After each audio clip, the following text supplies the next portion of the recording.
एक चिड़िया है, वो एक बड़े कमरे में फंस गई है।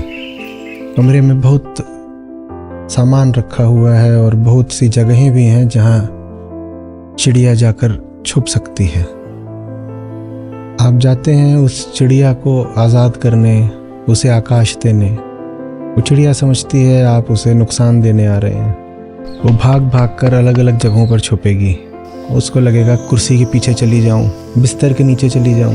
कितनी ही जगहें वो अपने लिए छुपने की निकालेगी। जहां कहीं भी वो छुप रही है वो सब जगहें कैद ही हैं। कैद ही है ना, कमरे के भीतर है कैद।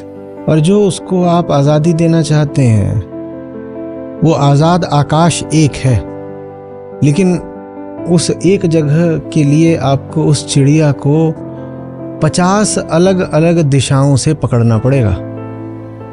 अंत तो एक ही है जहां उस पक्षी को खुर्र हो जाना है। उस अंत का ही नाम आकाश है।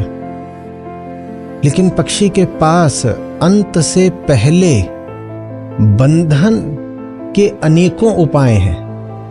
मुक्ति एक है, बंधन विविध है। और कोई आके आपसे सवाल कर सकता है कि यदि अंत एक है तो मध्य में इतनी दिशाओं में क्यों दौड़ लगा रहे हो तुम तो मुक्तिदाता हो ना चिड़िया के लिए, यही तुम्हारा दावा है।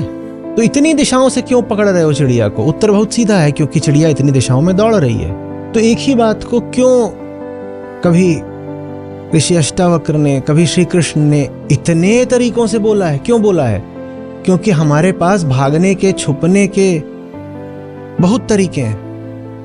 चूंकि हमारे कुतर्कों की दिशाएं अनंत हैं, इसीलिए एक ही बात को अनंत तरीके से बोलना पड़ता है एक एक कुतर्क को काटने के लिए।